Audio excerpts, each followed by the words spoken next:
The surge of interest in history, both theoretically and practically, has led to a reductive interpretation of post-structuralism, often relegating it to an arcane theory of the past. However, such a characterization oversimplifies its significance. Rather than dismissing post-structuralism as outdated, it is crucial to recognize its enduring relevance in shaping contemporary inquiries into history.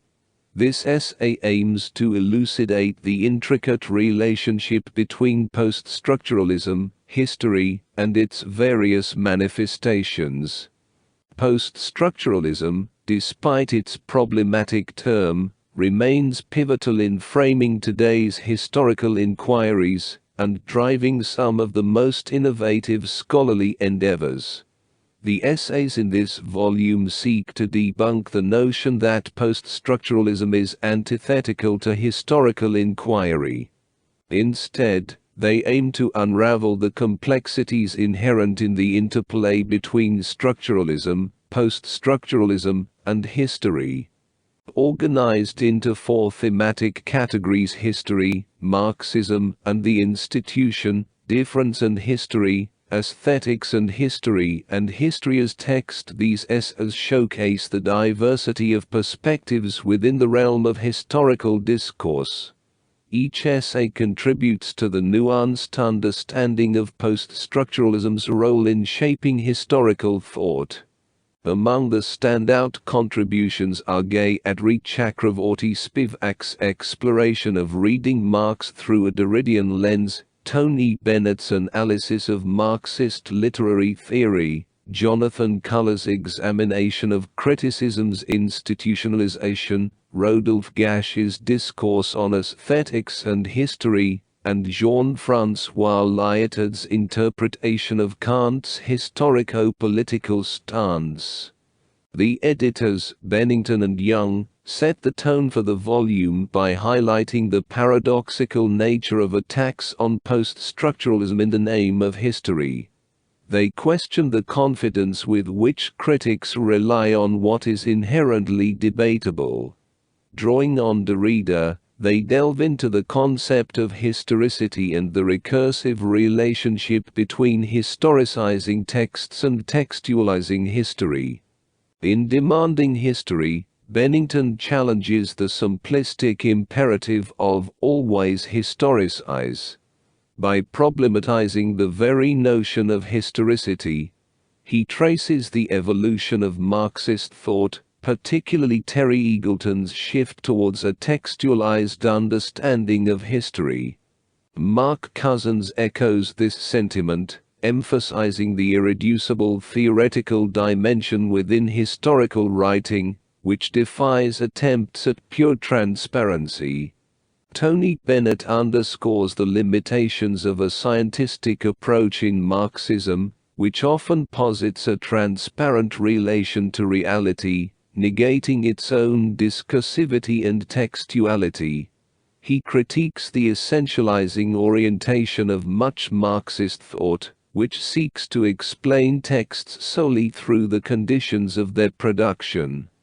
Post-structuralist thought, on the other hand, complicates this by questioning the possibility of transparent access to origins.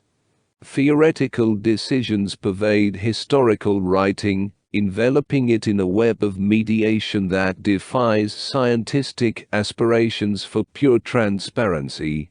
This recognition prompts a re-evaluation of Marxist theory, urging a shift towards a post-structuralist perspective that acknowledges the inherent textuality of historical narratives. The interrogation of history within the framework of thinkers like Derrida doesn't render their perspectives ahistorical, contrary to assertions by new historicists. While emphasizing the textual nature of historical construction, it doesn't reduce the richness of the historical world to mere textuality. Derrida himself clarifies this stance by rejecting the idea of transforming the world into a library through an extension of the concept of text. Instead, He emphasizes that the world exists beyond the confines of textual representation. Gayatri Spivak expands on this by elucidating that Derrida doesn't claim there's nothing outside the text. Rather, he highlights the interconnectedness between the verbal text and various external factors, such as socio-cultural, politico-economic, or psychosexual elements, depending on the focus of our inquiry. Contrary to the assertions of new historicists, post-structuralism doesn't herald a rediscovery of history, as history was never truly lost, as Rodolphe Gash contends.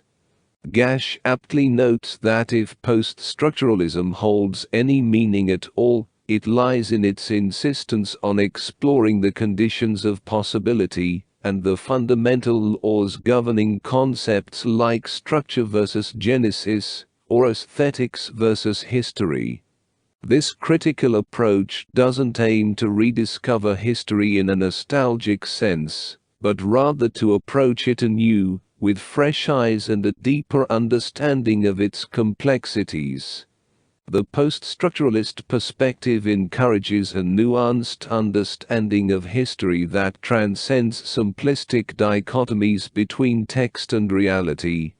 It invites scholars to explore the intricate interplay between textual representation and the multifaceted dimensions of the historical world. By acknowledging the complex web of relationships between textuality and external factors, post-structuralism opens up new avenues for historical inquiry, allowing for a more comprehensive and nuanced interpretation of the past. This approach challenges the notion that history can be neatly categorized or confined within predetermined frameworks. Instead, it encourages scholars to adopt a more flexible and dynamic understanding of historical discourse, one that acknowledges the fluidity and contingency inherent in the construction of historical narratives.